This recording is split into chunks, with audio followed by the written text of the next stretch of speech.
Hola, bienvenidos a la clase 9 de nuestro curso sobre el teorema de Gödel. Esta clase retoma el desarrollo justo donde quedó en la clase anterior, o sea, vamos a retomar donde habíamos dejado en la clase 8. Recordemos cómo veníamos. En la clase 7 definimos la numeración de Gödel. La numeración de Gödel se define así, recuerdo rápidamente. Tenemos los símbolos del lenguaje, uno, sucesor, más, por, igual, etc. Los 12 primeros símbolos que están ahí, sin el último que está en numeral, esos 12 primeros símbolos permiten escribir cualquier enunciado o fórmula del lenguaje de primer orden de la aritmética, y el numeral nos sirve para escribir sucesiones de expresiones. Expresiones, cualquier sucesión finita de símbolos formados por los 12 primeros, y insisto, el numeral nos sirve para escribir sucesiones de expresiones. Hoy esa capacidad de escribir sucesiones de expresiones va a ser muy importante lo que vamos a hacer hoy. La numeración de Gödel se define a partir de la base 13 sin cero. Los números de Gödel se escriben en esa base de numeración. Lo que uno hace es a cada símbolo le asigna un dígito de esa base de numeración, un dígito de la base 13 sin cero, y a la concatenación de dos o más símbolos le corresponde la concatenación de los dígitos correspondientes.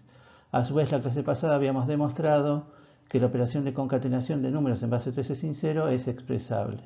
Todo eso es lo que habíamos hecho en la clase anterior. Y a su vez habíamos hecho también lo siguiente, habíamos empezado a demostrar que ciertas propiedades o relaciones entre los números de Gödel son expresables. La que vamos a recordar hoy en primer lugar es la siguiente. X es el número de Gödel de una expresión. Una expresión, básicamente, decía recién, es una asociación de símbolos que no incluye el numeral, está formado por los 12 primeros, por lo tanto su número de Gödel no incluye la cifra D. El número de Gödel de una expresión, pensado en la base 13 sin cero, no incluye el dígito D. Y eso se expresa con la fórmula que aparece ahí abajo, que es no D. El D en negrita representa el numeral que representa a su vez en el lenguaje formal el número D, que es el número 13, que no es parte de X. P, recordemos que debe ser parte, significa que el D no es parte. No, parte es lo que literalmente quiere decir. En el número X el D no aparece, no es parte de ese número, no es uno de los dígitos de ese número. Entonces, no D parte X, D no es parte de X, es la manera de decir que X es el número de Gödel de una expresión cualquiera. O sea, el número de Gödel básicamente es un número escrito en base 13, un número que escrito en base 13 sin cero no incluye el dígito D. Otra relación o propiedad que habíamos demostrado en la clase pasada que es expresable es X es el número de Gödel de una variable. Recordemos que las variables en el lenguaje formal se escriben así, con el símbolo B y una cantidad finita de palitos detrás. B con un palito sería como X1 o como X, B con dos palitos sería X2 o Y, etc. Bueno, eso se expresaba, el número de Gödel de una variable, entonces empieza con el dígito que corresponde al símbolo B, que es el 9, y después una serie de dígitos, repite varias veces el dígito que corresponde al palito. Entonces es así. Una manera de expresar esto que acabo de decir es que el X cumple esta propiedad. Existe un Y, tal que X es 9 concatenado con Y, el asterisco es la concatenación, o sea, es el 9 seguido del Y, y todos los dígitos, o sea, para todo Z, dig quería decir ser un dígito, lo habíamos expresado en la clase pasada. Entonces decía, todos los dígitos que aparecen en esa colita que está detrás de 9 son AES, que es el dígito que corresponde al palito. Entonces, básicamente lo que está diciendo eso es que existe un I, el X, para ser el número de una variable, tiene la forma 9 seguido de una cantidad finita de dígitos A. O sea, justamente corresponde a la expresión B, palito, palito, palito, palito, una cantidad finita de veces. Por lo tanto, X es el número de una variable, es expresable. Un tipo de expresión muy importante son los términos. Ya habíamos definido los términos en alguna clase muy anterior, pero bueno, como es muy anterior, conviene que recordemos qué es un término. En palabras así generales, un término es una expresión que representa o potencialmente representa un número. Ahora voy a ser más específico. Sería así, se va definiendo en pasos sucesivos. La primera parte de esa definición es que el símbolo 1, la constante 1, que semánticamente representa obviamente el número 1, es un término, las variables son términos, y cualquier otro término se obtiene a partir de los anteriores, o sea, de la variable o del símbolo 1, aplicando sucesivamente la suma y producto de la función sucesor. O sea, los términos son expresiones que se obtienen a partir del 1 y de las variables, aplicando sucesivamente, como dice ahí, la función sucesor, la suma o el producto. Un ejemplo de término es ese que está ahí, SSX más S1 por I. Esto es lo que yo decía, eso representa o un número o a una expresión con variables, o sea, una cuenta, para decirlo más fácil. Los términos son cuentas donde aparecen, o bien aparecen números o bien aparecen variables. Eso es básicamente un término. La definición formal es esta que está ahí. El 1 es un término, las variables son términos y cualquier otro término se obtiene aplicando sucesivamente la función sucesor y la suma y el producto. Entonces a lo que queremos llegar es a que X, la propiedad X es el número de Gödel de un término, repito, la propiedad X es el número de Gödel de un término, es expresable. Eso es a lo que queremos llegar. Que lo podemos abreviar, ese tipo de cosas lo abreviamos diciendo ser un término es expresable. O sea, X es el número de Gödel de un término es expresable, lo abreviamos diciendo ser un término es expresable. Para demostrar que ser un término es expresable, vamos a introducir la idea de la sucesión generadora de términos. Una sucesión generadora de términos es una sucesión de expresiones en la que cada una es o el símbolo 1, para haber una cierta similitud con lo que acabamos de decir como definición de término. Entonces, repito, una sucesión generadora de términos es una sucesión de expresiones en la que cada una es o el símbolo 1, o es el símbolo de una variable, o se obtiene de expresiones anteriores en esa misma sucesión por aplicación de la suma y producto de la función sucesor. O sea, cada expresión de la sucesión o es el número 1 o es una variable o se obtiene de expresiones anteriores en la misma sucesión por aplicación de la función sucesor o la suma o el producto. En realidad, lo que estamos haciendo es paso a paso construir un término. O sea, el término que habíamos escrito recién se vería en una sucesión generadora de términos de esta manera. El término que queríamos construir era SSX más S1 por I. Entonces uno dice, bueno, tenemos las variables X e Y. Empiezo con X, después sigo con Y, después sigo con 1, como que serían los constituyentes básicos de ese término. Las variables y la constante si es que la constante aparece.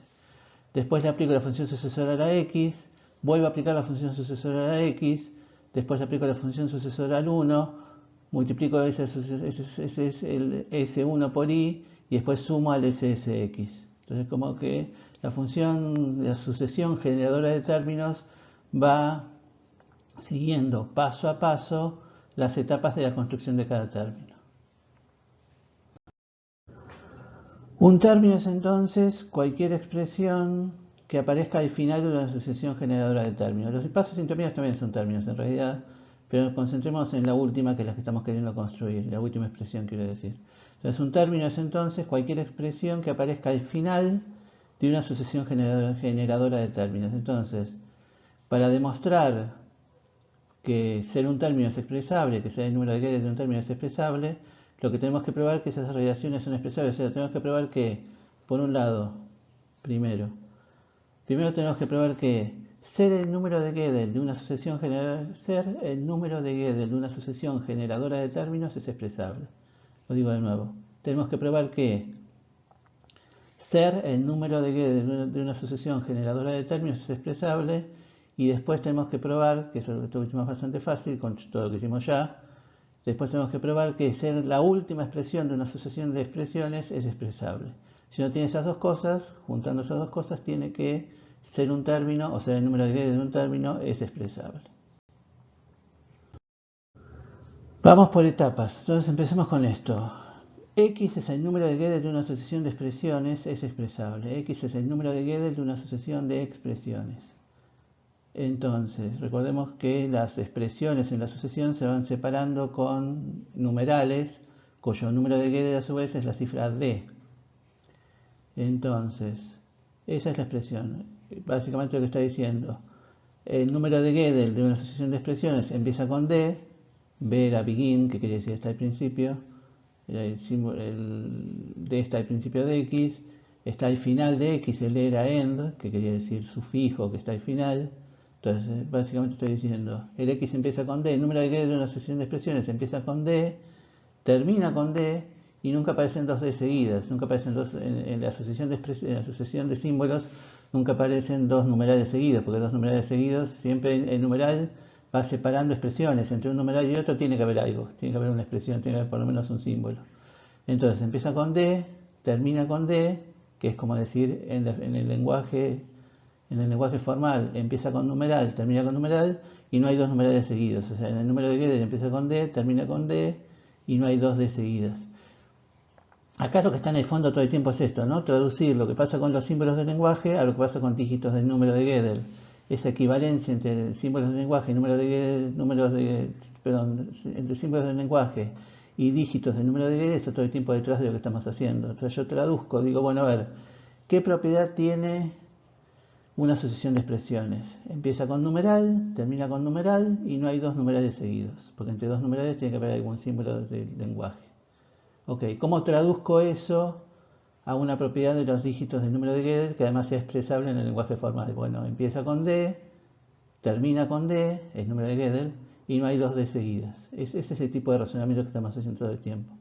Yo quiero expresar algo que habla de símbolos. Lo traduzco a dígitos del número de Gödel y expreso, bueno, ¿cómo expreso esa propiedad de los dígitos de una manera que sea compatible con las limitaciones del lenguaje de primer orden? ¿Sí? Eso es lo que estamos haciendo todo el tiempo.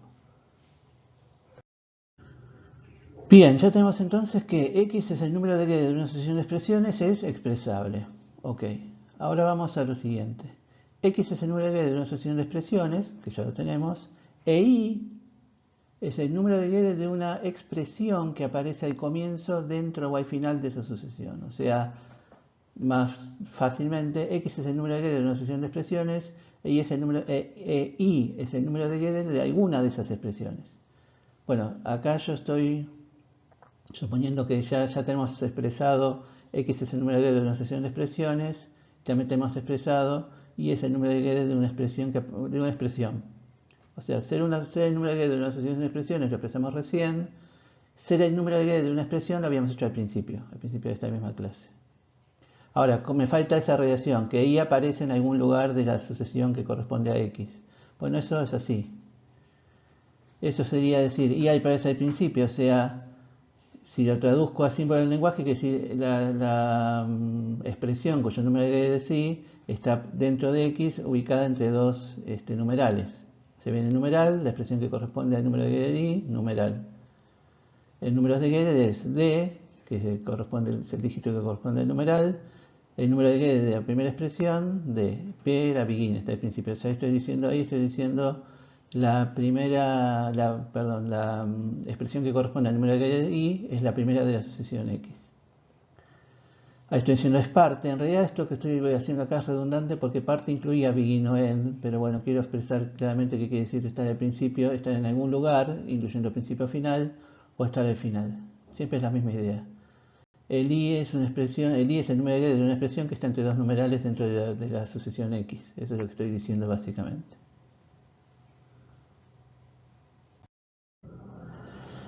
Bien, ya tenemos entonces los elementos que necesitamos para poder expresar la propiedad X es el número de Gödel de una asociación generadora de términos, que vamos a abreviar por un ratito así, genterm X, generadora de términos. X entonces es el número de Gödel de una asociación generadora de términos. Entonces, ¿qué tiene que cumplir X para que cumpla esta propiedad?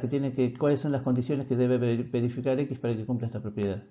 En realidad, si uno lo escribe en un lenguaje formal riguroso, queda una cosa larguísima, difícil de entender o difícil de interpretar, hay que ir metiéndose de a poquito en las cosas.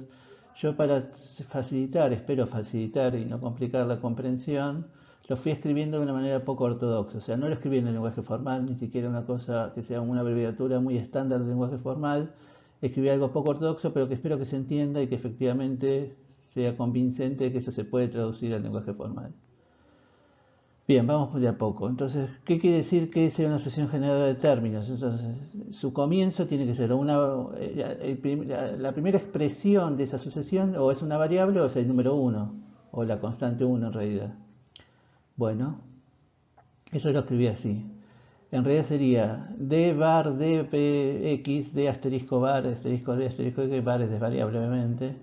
Quiere decir, se traduciría, existe un i que es el número de Gödel de una variable, que eso ya vimos que es expresable, de modo tal que d asterisco i asterisco d es el comienzo de x. O sea, ese número de Gödel empieza con d, número de Gödel de una variable, d, que es como decir, traducido a símbolos, la sucesión que corresponde al número de Gödel de x empieza con el numeral, sigue con una variable y después sigue un numeral. O sea, la primera expresión es una variable.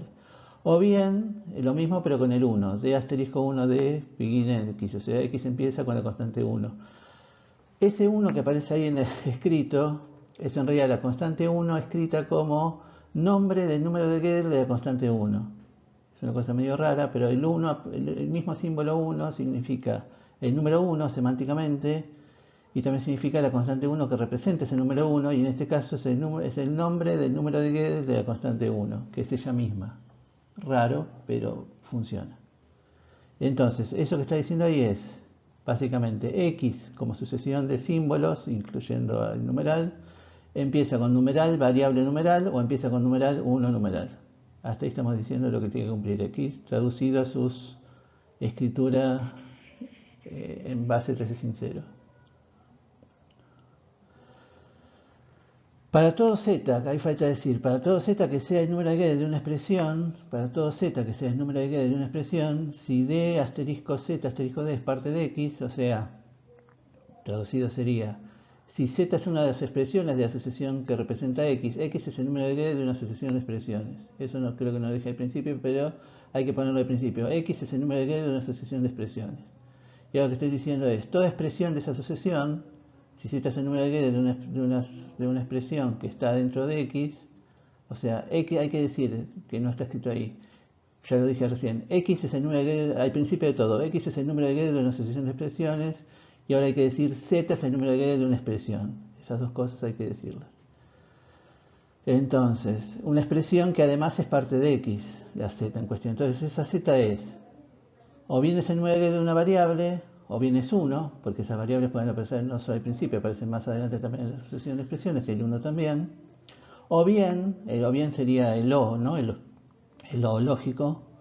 O bien, y esto que escribí ahí significa lo siguiente, eso que está escrito ahí sería una manera muy muy poco ortodoxa de decir, existe dentro de x una sucesión de expresiones que empieza con i y termina con z, existe como parte de x una sucesión de expresiones que empieza con i y termina con z, de modo tal que z, dice ahí, es 2b y c. El 2 es el número de Gödel de la función sucesor, el número de Gödel de la s, b y c son el paréntesis que abre y que cierra respectivamente. O sea, está diciéndome, z es, ahí faltaron los asteriscos de la concatenación a propósito para no hacer todo demasiado largo. Créanme que aceptemos por un minuto que poner dos cosas juntas es concatenarlas, que lo es. Entonces estoy diciendo, el z o sea, z es el número de Gödel de una expresión, y es el número de Gödel de una expresión que está antes, y la expresión z se obtiene poniendo s, la letra s, paréntesis que abre, la expresión que corresponde ahí, paréntesis que cierra. O sea, estoy diciendo, si yo tengo una expresión que es parte de la sucesión, o es el número de Gödel de una variable, o es el número de Gödel de la constante 1, o se obtiene de alguna expresión anterior aplicando la función sucesor. Eso es lo que estoy diciendo ahí, traducido en números de Gödel. O bien, lo mismo, pero existe también una sucesión de expresiones contenidas en x, que empieza con i, más adelante tiene una w, después aparece la z, de modo tal que z es o bien la expresión que corresponde a i más la expresión que corresponde a w, o la expresión que corresponde a i por la expresión que corresponde a w. El 3 y el 4 que aparecen ahí en lo que está en el último renglón son respectivamente los números de Gödel que corresponden al símbolo de la suma y del producto. Entonces lo que estoy diciendo es, traduciendo a números de Gödel, la propiedad z se obtiene de dos expresiones anteriores en la sucesión, o bien es un número de Gödel de una variable, o bien es el número de Gödel de la constante 1, o se obtiene aplicando la función sucesora a algo que está antes, o se obtiene aplicando la suma del producto a dos expresiones que están antes. ¿Sí? Eso es lo que estoy diciendo ahí, traducido a propiedades de los números de Gödel. Todo eso junto está definiendo la propiedad x es el número de Gödel de una sucesión generadora de términos. Entonces, un término es la última expresión en una sucesión generadora de términos. Un término, repito, Es la última expresión en una sucesión generadora de términos. Lo que queremos ver es que la propiedad correspondiente de los números de Gödel es expresable. Entonces veamos eso. Y es el número de Gödel de un término si es, por en principio, el número de Gödel de una expresión, que eso ya vimos que es expresable a su vez. Y además de ser el número de Gödel de una expresión, existe un X, que es el número de Gödel de una asociación generadora de términos. Existe un X, repito, que es el número de Gödel de una asociación generadora de términos, e Y es el número de Gödel de la última expresión que aparece en X, en esa asociación cuyo número de Gödel es X. Es decir, fíjense, el D asterisco Y asterisco D en X está diciendo eso. Y es el número de Gödel de la última expresión de la sucesión cuyo número de Gödel es X. Eso está diciendo ahí. Entonces, gen term X ya es expresable, ya lo vimos recién que eso es expresable. El asterisco, que es la concatenación en base 13 sin 0, vimos la clase pasada que también es expresable. Y lo mismo en la clase pasada también vimos que la radiación n es expresable. O sea, lo que nos está faltando verificar, como va a decir ahora, es que el cuantificador es acotado. O sea, eso lo vimos también en la clase pasada. Hay que verificar que la verdad o falsedad de si existe X, para verificar si existe X es cierto o no, alcanza con revisar una cantidad finita de casos. O sea, podemos acotar los X posibles dentro de esa expresión. O sea, el X no puede ser arbitrariamente grande, sino que lo puedo tomar hasta cierto valor. Acá lo que va a pasar es algo parecido a lo que sucede con los números primos. Veamos qué quiero decir con esto. Digamos que tengo un número n. Quiero verificar si ese número es primo o no. Número n grande, quiero verificar si es primo o no. Entonces voy revisando si tiene divisores, aparte del 1 obviamente, si tiene un divisor. Alcanza con revisar hasta la raíz cuadrada de n. Si hasta la raíz cuadrada de n no encontré ningún divisor, ya está. Ya sé que no es primo. Si encontré un divisor, bueno, es que no es primo. Pero si hasta la raíz de n no encontré ninguno, ya está, no necesito seguir revisando. Lo puedo resolver hasta la raíz de n. Es verdad que si resulta que el número no es primo, puede tener divisores mayores que raíz de n. Pero si hasta raíz de n no hay ninguno, ya está. Basta con revisar hasta raíz de n. Acá es algo parecido. Yo voy a establecer una cota de modo tal que pasa lo siguiente. Entonces, ¿qué es lo que yo quiero hacer? Supongamos que yo soy una computadora. Imagínense que soy una computadora. No soy alguien que entiende el significado de los símbolos, sino que trabajo a nivel sintáctico. Me dan una expresión, o el número de Gödel de una expresión, y quiero verificar si ese número de Gödel corresponde o no a un término. Se cumple lo que está dicho arriba ahí escrito. Sin entender lo que significa. Tengo símbolos y trabajo a nivel de símbolos. Símbolos ya sea números, símbolos ya sea símbolos del lenguaje. Entonces yo empiezo a revisar todas las posibles, empiezo a revisar el número de Gödel, número de Gödel, número de Gödel, número de Gödel, número de Gödel, número de Gödel, y me pregunto si el número de Gödel en cuestión es o no el número de Gödel de una asociación generadora de términos que termina con I. Me pregunto eso cada vez. Si yo puedo resolver eso por sí o por no en una cantidad finita de casos, o sea, si yo digo, bueno, lo que voy a decir es esto, si existe realmente una asociación generadora de términos que genera ese término, su número de Gödel no puede ser más grande que cierto número. ¿Por qué estoy diciendo esto? A ver, voy un paso más atrás para explicarme mejor. Ahí tengo eso, tengo una asociación generadora de ese término, pero hagamos un ejemplo más fácil. Digamos que quiero generar el término x más 1. Quiero generar el término x más 1. ¿Está bien? Y digo esto, me vuelvo loco y digo, a ver, no, el término x más 1 lo genero así. Empiezo con x, sigo con el 1, como ahí voy bien, le pongo y 2 millones de veces y después pongo x más 1. Eso que dice x1 y 1 millón de veces x más 1 es una asociación generadora de términos que termina en x más 1. De hecho, si se ponen a comprobarlo, efectivamente cumple la definición de sucesión generadora de términos. No estoy violando nada de la definición. Y es enormemente grande. Puse 1 millón, como puedo poner 2 millones de i's o 3 o la cantidad que yo quiera de i's. Así que en principio una asociación generadora de términos de x más 1 puede ser enormemente grande, pero ustedes me dirán, bueno, pero pará, ahí metiste un montón de cosas innecesarias, todas esas así no te sirven para nada. O sea, en realidad la asociación es x1, x más 1. Entonces justamente, lo que yo voy a esta idea. Si yo quiero generar SSX más S1 por I, en realidad lo que voy a tratar de buscar es la asociación generadora de términos más acotada posible, la más corta, que usa lo mínimo necesario. ¿Y cómo es lo mínimo necesario? Lo mínimo necesario es, empiezo poniendo las variables que sí aparecen en el término, que acá serían x e y, o sea, yo computadora digo, bueno, necesito que tenga una x y una y al principio, la constante 1, y después vaya aplicando una vez cada una las operaciones no más allá de lo necesario. O sea, en realidad hay un concepto acá que está detrás que es la complejidad. La complejidad es un término, complejidad es una palabra que es muy difícil de definir, pero acá yo voy a usar un término muy específico, un sentido muy específico.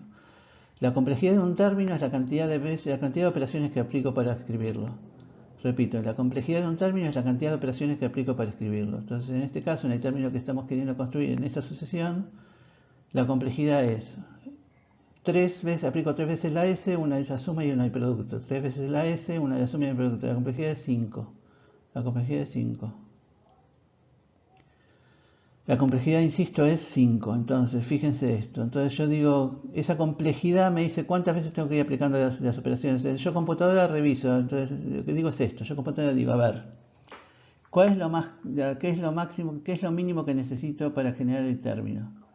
Tengo uno por cada variable, una posición por cada variable, una posición más por la constante si la constante aparece, y después voy generando una posición más por cada vez que aplico la función. Fíjense, después del 1, ¿cuántos términos hay hasta llegar al término final? Estoy usando la palabra término en dos sentidos diferentes. ¿Cuántas posiciones hay en la sucesión hasta llegar al término final? Tengo el x, tengo el y, tengo el 1. Esos son 3 porque hay dos variables y la constante 1. ¿Cuántos pasos más tengo que dar hasta llegar al término final? Bueno, fíjense, sx es 1, ssx es 2, 3, 4, 5.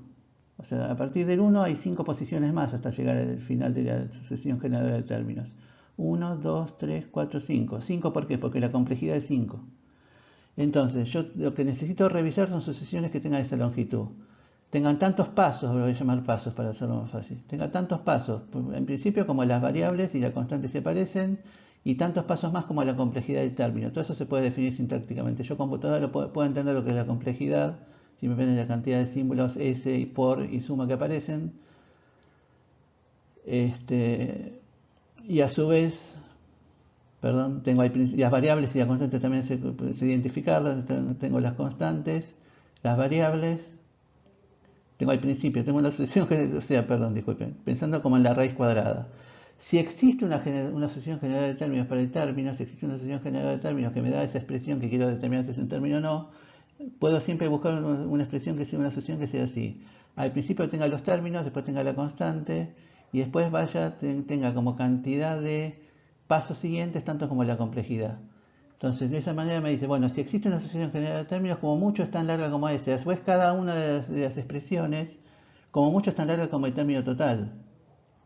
Si yo quiero acotar el número de Gödel máximo que necesito revisar, es decir, tomo tantos pasos como tantas expresiones en la sucesión, como las variables más la constante que aparecen, más la complejidad. En este caso son 8. Y cada una de esas expresiones, como mucho, es tan larga como el término total. Y a su vez agrego los numerales correspondientes. Eso me da un número de Gödel enorme, pero yo sé que más grande, si existe una sucesión generadora de términos que genera ese término, su número de Gödel como mucho es ese número de Gödel tan grande que estoy describiendo. O sea, hay un número de Gödel de modo tal que, como en el caso de la raíz cuadrada de n para verificar si n es primo o no, uno puede decir, si existe una sucesión generadora de términos, su número de Gödel es como mucho este. Entonces necesito revisar solo una cantidad. Si voy tipo búsqueda fuerza bruta, número de Gödel 1, 2, 3, 4, 5, voy buscando los números de Gödel, necesito llegar, es una cantidad muy grande pero finita, necesito llegar solamente hasta ese número de Gödel grande que estoy describiendo. Si hasta ahí no encontré ninguna asociación generadora de términos, ya no la hay, ya no puede haber uno con número de Gödel más grande. Sí, esa es la idea, o sea, yo puedo acotar el número de Gödel que necesito como máximo, y si hasta ahí no encontré ninguno, ya sé que no hay una asociación general de términos. Si lo encontré y es un término. Si hasta ahí no lo encontré, es que no es un término. O sea, espero que toda esta explicación más o menos haya entendido. Lo que estoy diciendo es que si yo, en definitiva, digo, bueno, voy a usar sucesiones generadoras de términos que no tengan nada superfluo. Si voy a usar sucesiones generadoras de términos que sean lo más ajustadas posible a la necesidad de generar el término, entonces puedo acotar el máximo posible que necesito revisar. Esa es la idea de lo que estamos diciendo. Por lo tanto, el cuantificador es acotado, espero más o menos haber podido explicar mi idea, y en consecuencia uno puede decir que I, la propiedad I es el número de Gödel de un término, y número de G es número de Gödel, y ese número de Gödel de un término es efectivamente expresable, finalmente. Podemos generalizar lo que acabamos de hacer para los términos en lo que podemos llamar el principio de generación, que dice así. Tenemos distintos ingredientes. Tenemos ciertos objetos iniciales, que es un conjunto de expresiones del lenguaje, que en el caso de los términos que hicimos recién eran el símbolo 1 y las variables, o sea, objetos iniciales. Tenemos ciertas operaciones sintácticas entre expresiones del lenguaje.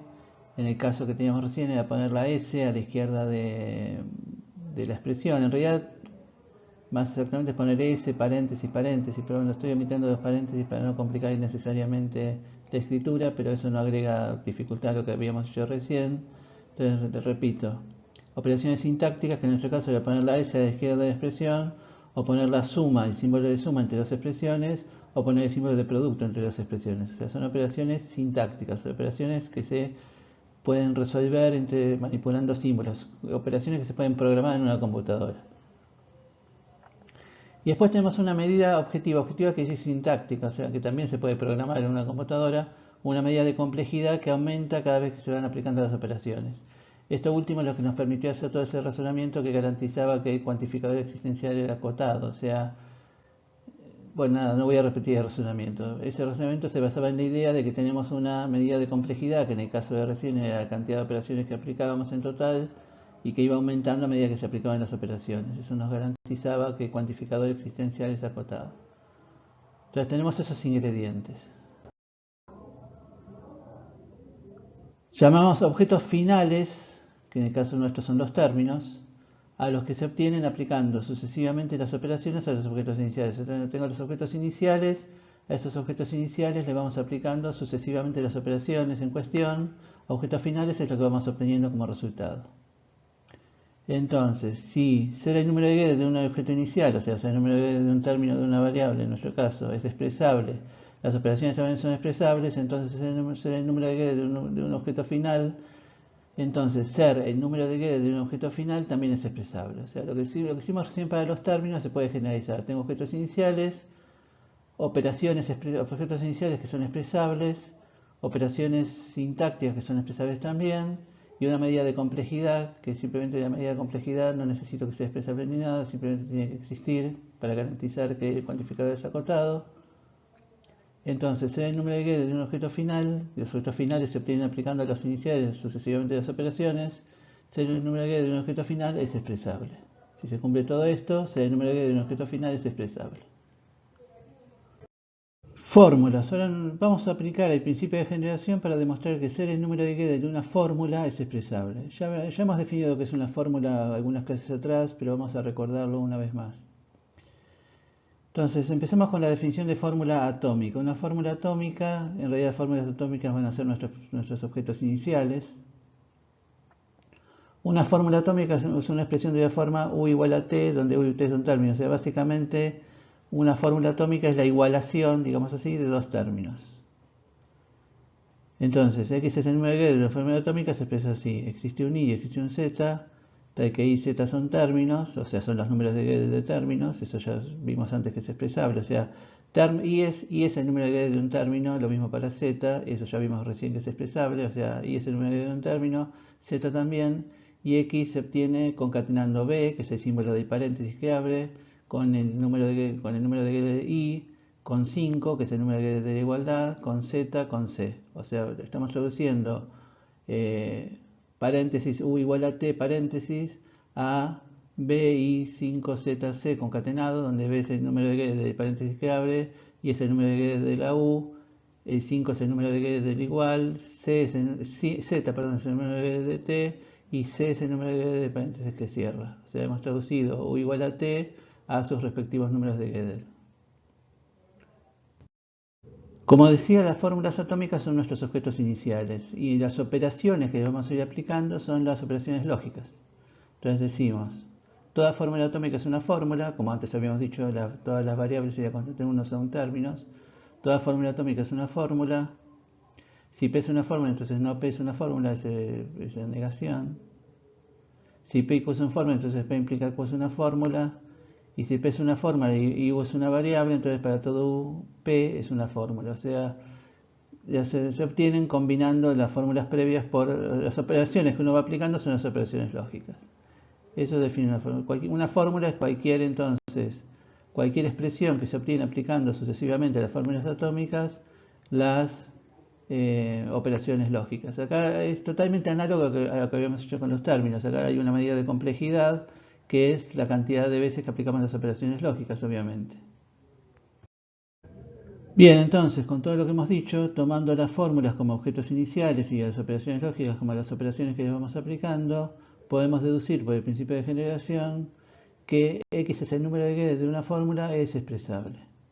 ¿Sí? No necesita mucho más explicación que eso. Es totalmente análogo a lo que hemos hecho para los términos.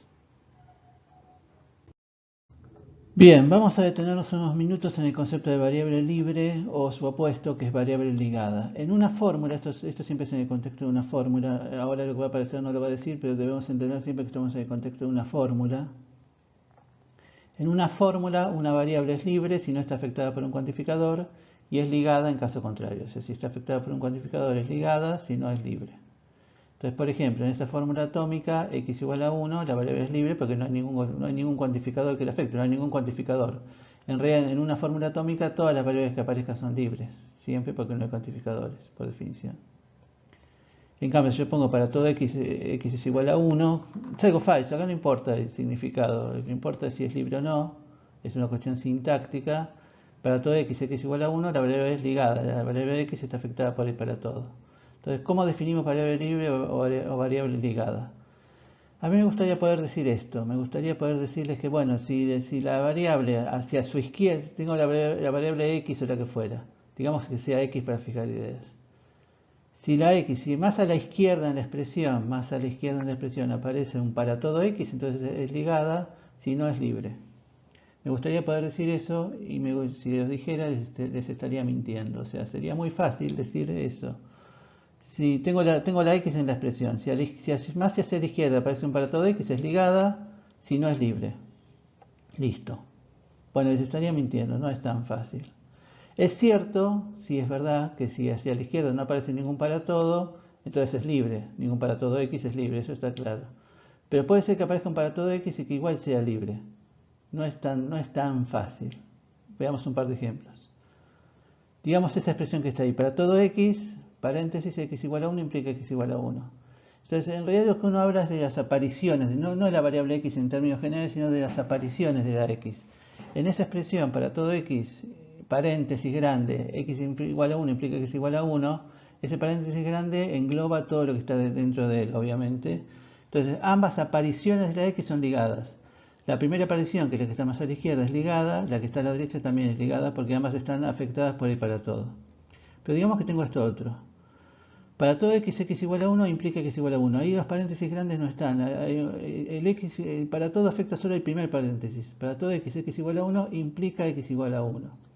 Semánticamente no tiene ningún sentido lo que acabo de escribir ahí. No se suele hacer eso. Si yo ya tengo una variable afectada por un cuantificador y escribo otra expresión que está fuera del cuantificador, no repito la variable. No se suele hacer eso. Pero sintácticamente es válido. Eso que acabamos de escribir ahí en el cuarto renglón, o quinto si contamos desde el principio de todo, esa cuarta fórmula, digamos, que acabamos de escribir, sintácticamente es válida, es una fórmula válida. En esa fórmula, la primera aparición de la x es ligada, la segunda no, porque la segunda no está afectada por el para todo. Entonces tengo una aparición de x que es ligada y una aparición que es libre. Y fíjense, la última x, que en realidad es libre, tiene más a su izquierda un para todo. Por eso yo decía antes, si defino variable ligada como aquella que hacia la izquierda de ella tiene un para todo x, entonces les estaría mintiendo, porque en el caso de la última expresión que está ahí, la última x es libre, sin embargo a su izquierda hay un para todo, solo que ese para todo no llega a afectarla. Entonces definir variable libre, variable ligada no es tan fácil y vamos a intentar hacerlo de una manera lo más simple y rápida posible. Entonces voy a definir qué es una variable libre ahora sí de una manera más precisa. Entonces, la definición de variable, vamos a definir variable libre. Entonces dice, en lo que sigue, P es una fórmula y BLP, BL variable libre, también podría ser ligada, pero es variable libre, es el conjunto de sus variables libres. Entonces voy a definir también como un crecimiento de la complejidad. Voy a ir como en paralelo, voy pensando en los pasos que generan las fórmulas y cómo en esos pasos se van dejando o pasando a ser libres las variables. ¿Sí? Esa es la idea. Entonces estoy pensando en, en una sucesión generadora de fórmulas y cómo siguiendo los sucesivos pasos las variables en cuestión, o una variable en cuestión, voy a seguir una variable.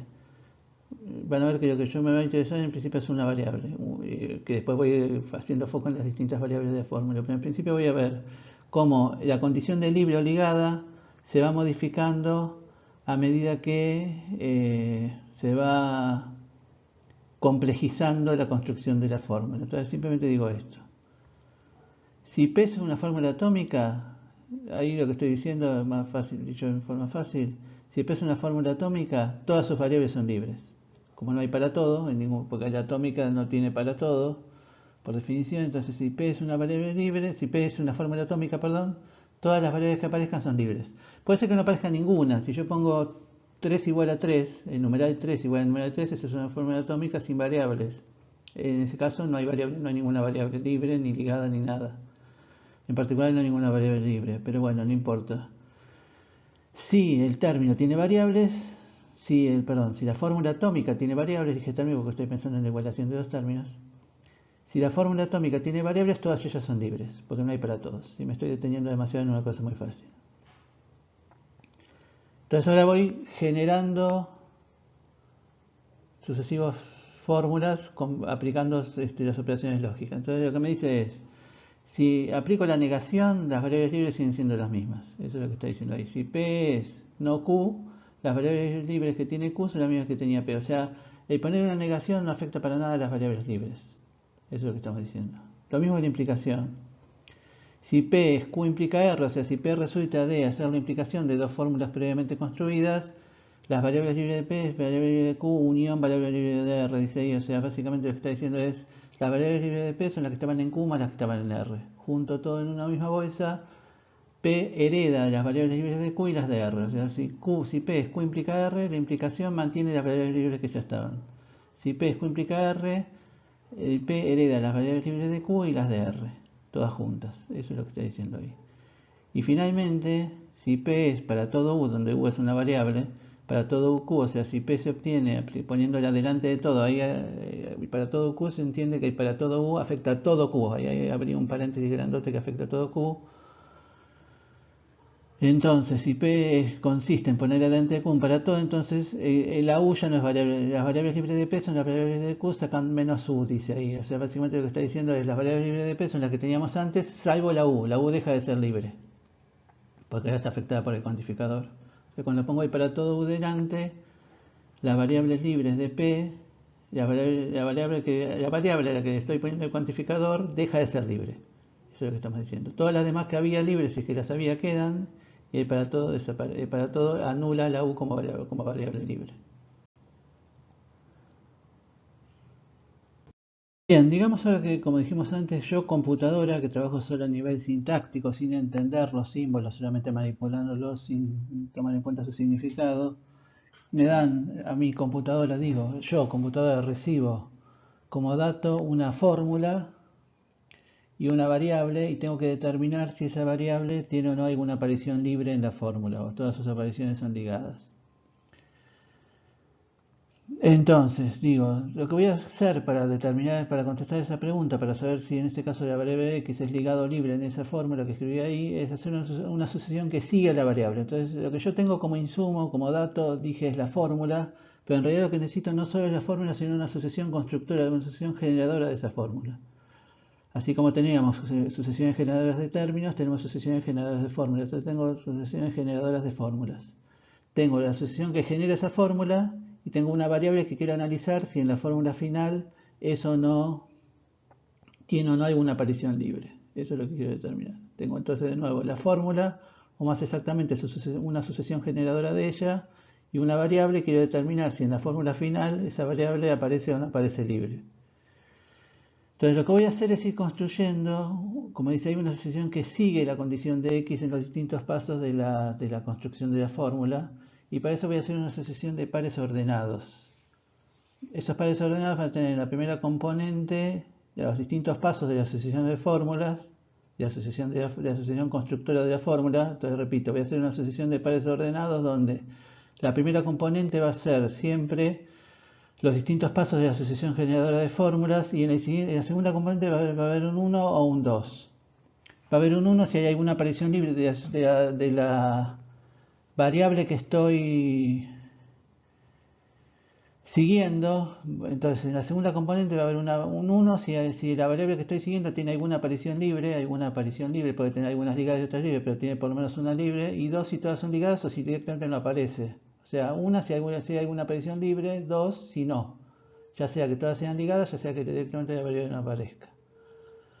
Entonces voy a hacer esto. Tomo una asociación constructora generadora de esa fórmula que está arriba. En el primer paso pongo x igual a 1. Entonces, lo que yo voy a hacer es voy a determinar cuáles son las reglas que me van a decir si a la derecha tengo que poner un 1 o un 2, entre paréntesis. Cuando uno escribe pares ordenados, en general los pone entre paréntesis, es lo clásico. Yo los voy a poner entre corchetes porque como en la fórmula ya hay muchos paréntesis, me pareció que era confuso poner aún más paréntesis aparte de eso, entonces los pares ordenados los pongo entre corchetes. Nada, eso no cambio, simplemente para evitar confusiones. Entonces, dice así, la regla diría: si la primera componente es una fórmula atómica y en esa fórmula atómica aparece la variable que estoy siguiendo, pago un 1. Porque si aparece seguro que es libre y la fórmula atómica no tiene cuantificadores. Si en la fórmula atómica la variable que estoy siguiendo no aparece, va un 2. Esa es una regla puramente sintáctica. O sea, tengo una fórmula atómica que sea reconocer sintácticamente lo que es. Si la variable que estoy siguiendo aparece, va un 1, porque es libre seguro. Si no aparece ninguna, si la variable en cuestión no aparece, es un 2. Entonces, siguiendo la definición que veíamos hace un momento, diríamos esto. Si en el siguiente paso en la asociación constructora agrego un para todo x, o sea, un para todo con la variable que estoy siguiendo, va un 2, porque ese para todo afecta a todo lo que está detrás. Entonces, si va un para todo x, donde x es la variable que estoy siguiendo, el segundo número pasa a ser un 2.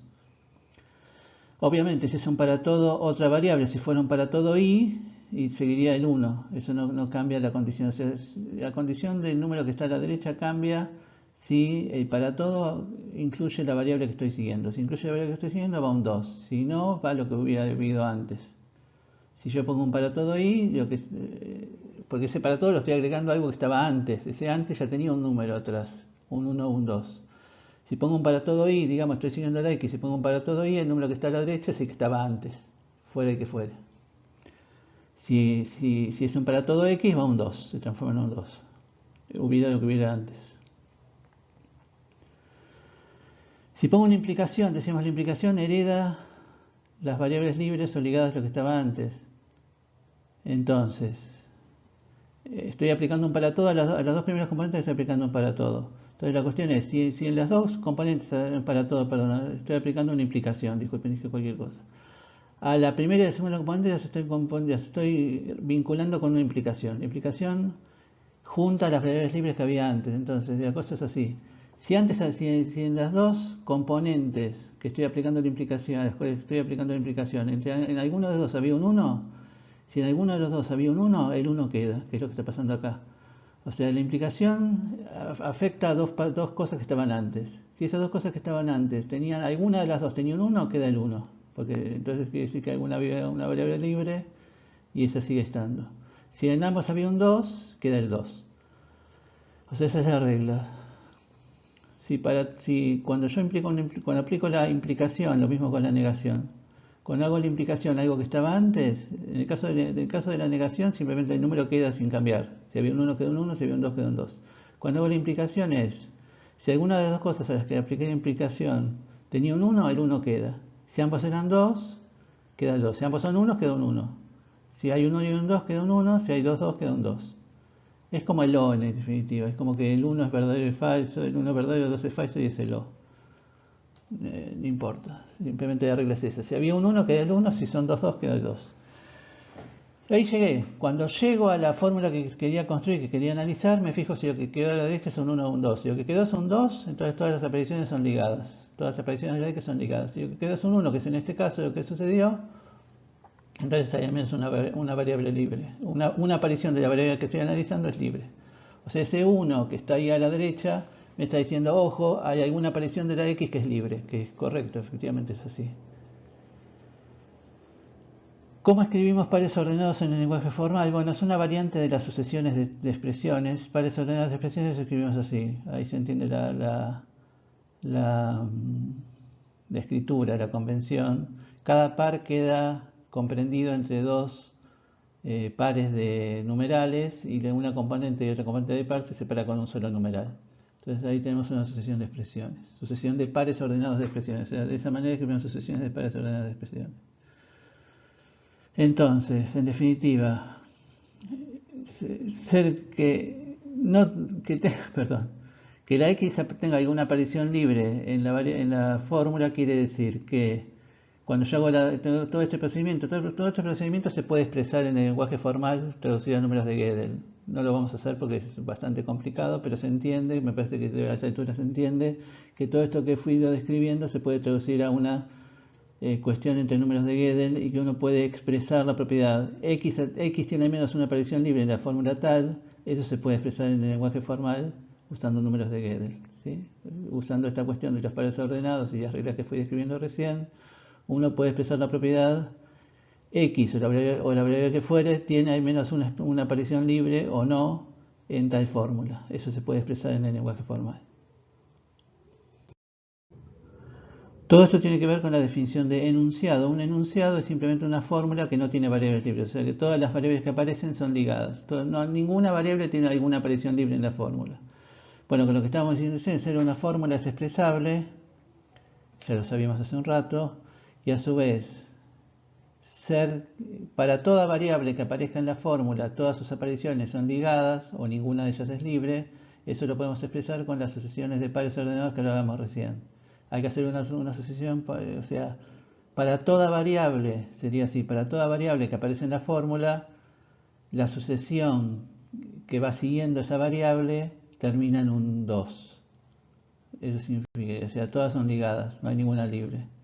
Eso expresa la propiedad de ser un enunciado, o sea, en definitiva, lo que estamos diciendo que X es el número de Gödel de un enunciado es expresable.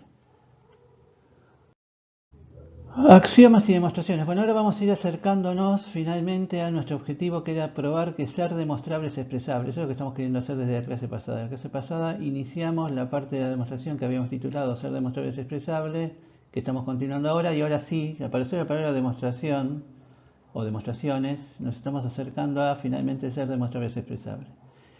¿Qué es una demostración en el sentido sintáctico del programa de Hilbert, digo bien? ¿Qué es una demostración?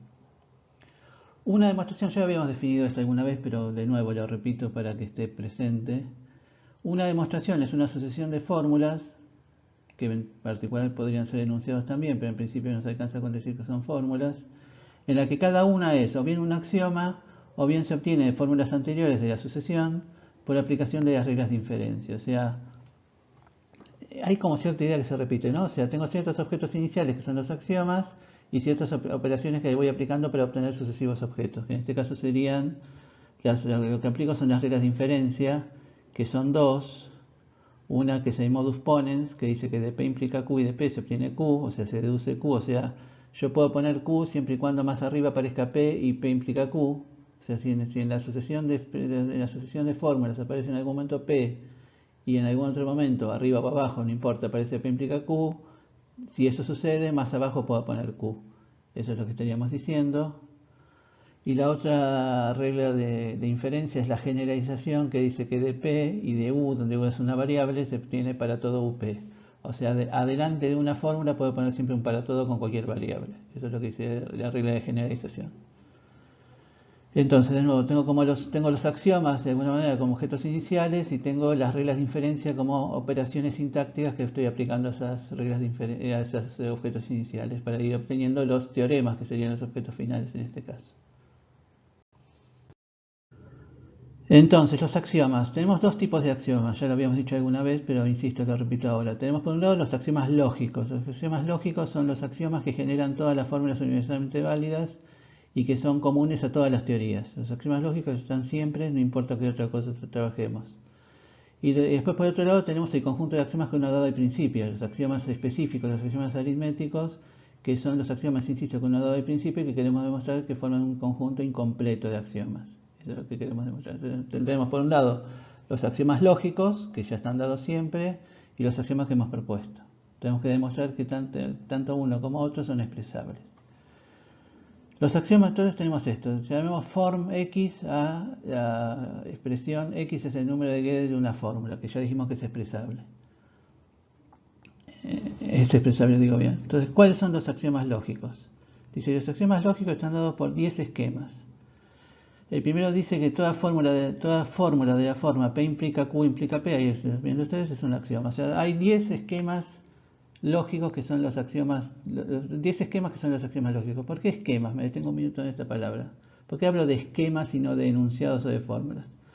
Porque en realidad P implica Q implica P, lo que está escrito ahí no es una fórmula específica, no es una fórmula o un enunciado. Da la forma general de todo enunciado de esta forma o toda fórmula de esta forma es un axioma lógico. Eso estoy diciendo. Toda fórmula que siga este esquema, esta forma, es un axioma lógico. No estoy dando una fórmula específica, sino que estoy dando una fórmula. En este caso se dice que es un esquema, no un axioma, sino un esquema de axioma. Es lo mismo, ¿sí? O sea, lo que quiere decir esto, en lugar de dar un axioma específico, estoy dando la forma general que tiene cierto tipo de axiomas. Entonces, toda fórmula de ese estilo, de esa forma, es un axioma. Y eso se puede traducir al lenguaje formal. Ser el número de Gödel de ese tipo de cosas se puede traducir. X es el número de Gödel de un axioma lógico de tipo 1, o sea que corresponde a esa forma que estamos diciendo. X es un axioma lógico, pues ahí en realidad debería ser es el número de Gödel de un axioma lógico, pero bueno, lo estoy abreviando para no hacer la frase tan larga. X es el número de Gödel de un axioma lógico de tipo 1, que sería esa forma que está escrito ahí arriba, se expresa así. Existe un I, existe un Z, que son números de Gödel de fórmulas, y el X se obtiene, bueno, los números de Gödel que están ahí, I7B, Z7I, C, obviamente. B y C son los paréntesis y el 7 es la implicación. O sea, estoy traduciendo la forma esquemática que está arriba de símbolos lógicos y paréntesis a sus respectivos números de Gödel. O sea, eso que está aquí abajo al final a la derecha es el número de Gödel en general de cualquier esquema lógico de tipo 1, cualquier axioma lógico de tipo 1. Estos son los 10 axiomas lógicos, hasta ahora nunca los habíamos mostrado explícitamente, habíamos hablado de su existencia, que Gödel probó que existían, pero nunca los habíamos mostrado. Fíjense, esto podría decir es un detalle menor, el 6, 7 y 8 son enunciados específicos, todos los demás son esquemas, pero bueno, ahí están los esquemas lógicos, son 10 como dije antes. Entonces, así como hicimos con los axiomas, esquema lógico 1, los axiomas que corresponden al esquema lógico 1, de manera similar, X es un axioma lógico de tipo 2, o X es el número de Gödel de un axioma lógico de tipo 2, X es el número de Gödel de un axioma lógico de tipo 3, etc. Todos son expresables, parecido a como hicimos recién con la tipo 1, y por lo tanto, X es el número de Gödel de un axioma lógico, es expresable. Porque o es de tipo 1, o es de tipo 2, o es de tipo 3, etc. Por lo tanto, insisto, X es el número de Gödel de un axioma lógico, es expresable. ¿Qué pasa con los axiomas aritméticos? Que es ese conjunto de axiomas que hemos dado al principio, que cumple las hipótesis del teorema y que queremos demostrar que es incompleto. Bueno, los axiomas aritméticos vamos a suponer que también están dados por una cantidad finita de esquemas o de enunciados. Como de hecho sucede con los axiomas de Peano, los axiomas de Peano están dados por 7 esquemas, o 7, en realidad estrictamente son 6 enunciados y un esquema, pero no importa, son 7 axiomas. Vamos a suponer entonces que los axiomas aritméticos están dados también de esa manera, como un conjunto finito de enunciados o de esquemas de enunciados. Que está bien, porque es lo que suele suceder. Normalmente, en el 99,99% de los casos, todas las teorías matemáticas están dadas por una cantidad finita de esquemas o de axiomas. Yo digo 99,99, pero en realidad podría decir también el 100% y no estaría exagerando. Gödel, de hecho, considera solamente este caso. Gödel considera solamente el caso en el que la teoría de los axiomas aritméticos están dados como un conjunto finito de axiomas, conjunto finito de enunciados, fórmulas o esquemas de fórmulas. Con esa suposición, como digo, totalmente razonable, y de la misma manera que dijimos para los axiomas lógicos, entonces ser el número de Gödel de un axioma aritmético también es expresable. Y por lo tanto, en resumen, ser el número de Gödel de un axioma, sea lógico o aritmético, es expresable. Entonces, una vez más, con las mismas ideas que aplicamos para fórmulas y antes para términos, podemos pensar en las demostraciones como sucesiones generadoras de teoremas. Y como los objetos iniciales, que son los axiomas, son expresables y las operaciones, que son las reglas de inferencia, también son expresables, entonces podemos concluir que x es el número de Gödel de una demostración de la fórmula de número de Gödel I, o sea, x es el número de Gödel de una demostración que termina con la fórmula I, con la fórmula de número de Gödel I, es expresable. Es lo mismo que hicimos para fórmulas, insisto, que hicimos para términos. Y a eso lo vamos a llamar DMXI. DMXI es entonces la fórmula que expresa la idea de que X es el número de Gödel de una demostración y esa demostración termina con la fórmula, o sea, demuestra la fórmula de número de Gödel I. Termina con D y D, dice ahí, es decir, I es la última fórmula, por lo tanto I es el teorema demostrado por esa teorema que es demostrado por esa demostración. Entonces, si n, pero fíjense, cuando yo escriba d, si yo tem de xi tiene adentro un montón de cosas que fuimos viendo hoy. Tem de xi tiene dentro la expresión, la expresión formal de x es el número de una sucesión de expresiones, y es el número de una fórmula, etcétera, etcétera, etcétera. Todas esas expresiones que están adentro. Cuando yo voy desarmando, desarrollando TMXI, todo lo que va a ir apareciendo son cosas que fuimos haciendo y hemos ido verificando que todos los cuantificadores que aparecen son acotados. Todos los cuantificadores que aparecen dentro del TMXI son acotados. Y el TMXI no agrega ninguno nuevo porque XI son libres. Todos los cuantificadores están adentro dentro de la expresión de que es una fórmula, de que X es una sucesión de enunciados, etcétera, etcétera, de fórmulas en realidad, etcétera, etcétera, etcétera. Por lo tanto, si efectivamente DEM-NM es verdadero, eso es lo que estoy diciendo ahí básicamente, si DEM-NM es verdadero, por lo tanto es demostrable, porque todos los cuantificadores que están ahí adentro son todos acotados.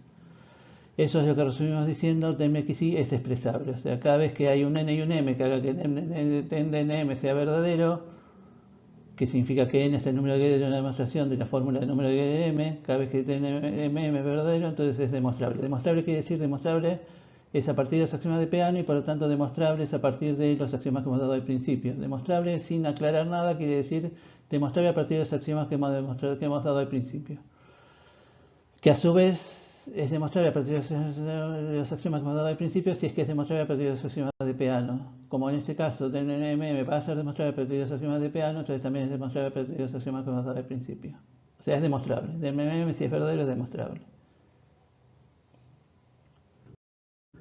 ¿Por qué DNM es demostrable? Esencialmente porque es verificable en una cantidad finita de pasos. O sea, si a mí me dicen, tenés esta demostración, tenés esta sucesión de fórmulas que terminan en esta fórmula de número de m.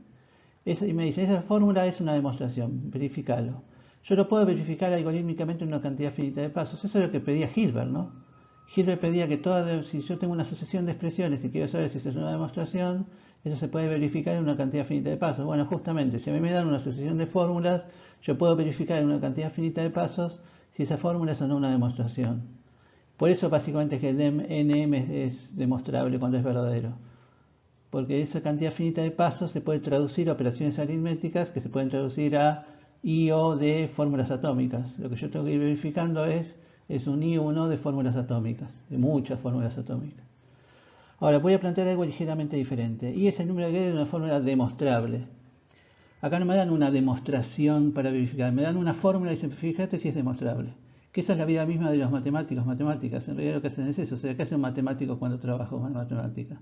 Tiene una fórmula, tiene un enunciado y quiere saber si tiene o no una demostración. Busca una demostración. Eso ya no se puede hacer algorítmicamente.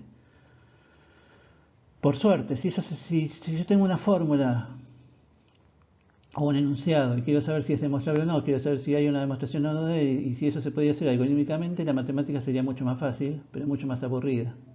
Entonces lo que estoy diciendo es esto. ¿Cómo se expresa I es el número de Gödel de una fórmula demostrable? Así, existe un X tal que, o sea, existe X que es una demostración de I. Eso es lo que estoy escribiendo. Se expresaría como existe un X tal que X es una demostración que demuestra I. Eso significa, insisto, I es el número de Gödel de una fórmula demostrable. Es expresable, o sea, es expresable eso. Si M es el número de Gödel de una fórmula demostrable, entonces existe X tal que, o sea, Si hay un m que es efectivamente el número de Gödel de un teorema, existe x que demuestra ese teorema. ¿Es demostrable la existencia de un x? No, no un n específico que verifico si eso no es una demostración. Existe un x tal que el mxm es demostrable. Perdón, existe un x tal que el mxm. ¿Es demostrable o no? Si es verdadero, si efectivamente el m corresponde a un teorema, ¿eso se puede demostrar? La respuesta es no.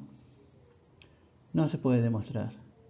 O no necesariamente, no estoy seguro que se pueda demostrar. Fíjense que este existe x no es acotado. ¿Por qué? Acá yo decía que el caso de la demostración es como una sucesión generadora de teoremas. Y es cierto, salvo una última cosa. O sea, si hay objetos iniciales, si hay reglas que se van aplicando, operaciones sintácticas que se van aplicando, pero no hay una medida de complejidad que vaya aumentando. Si hay una medida de complejidad en una fórmula, yo tengo como medida de complejidad la cantidad de símbolos lógicos que contiene, implicaciones y negaciones, y para todos, esencialmente. Pero eso no va aumentando cuando yo desarrollo la demostración. Claramente no, porque de P implica Q y de Q, y de P, perdón, de P implica Q y de P obtengo Q que tiene una complejidad menor eventualmente. O sea, P implica Q tiene una complejidad mayor que Q solamente. La complejidad va aumentando, va subiendo, va bajando. No sé cómo es la complejidad. De hecho, yo puedo insertar axiomas libremente que tienen quizás complejidad menor. No hay una complejidad. De hecho, como decía antes, esto tiene que ver con el hecho de que uno no puede verificar algorítmicamente si algo es o no un teorema. Entonces, ser demostrable es expresable, pero en un sentido semántico, dice ahí. Es decir, de nuevo lo digo otra vez.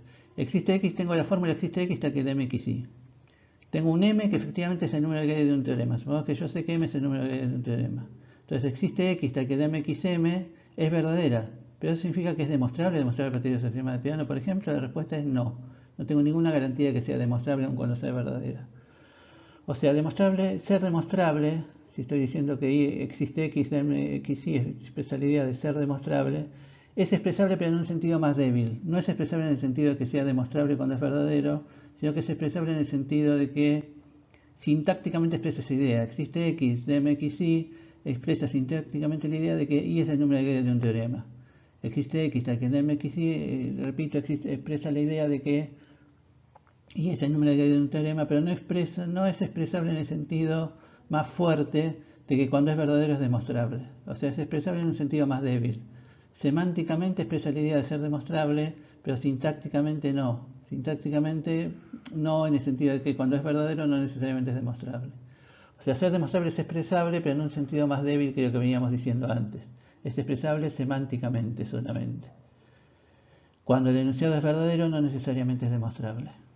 Eso, insisto, tiene que ver con el hecho de que yo puedo verificar algorítmicamente si algo es una fórmula, puedo verificar algorítmicamente si algo es un término, perdón, pero no puedo verificar algorítmicamente si algo es un teorema. Eso es todo por hoy. En la próxima clase vamos a establecer el método de autorreferencia y a terminar la demostración formal del teorema. Hasta la próxima, espero que esta clase les haya resultado interesante. Les dejo aquí una vez más la dirección de nuestra página, la página de Instagram del canal de YouTube. Muchas gracias por su atención. Nos veremos en la próxima clase.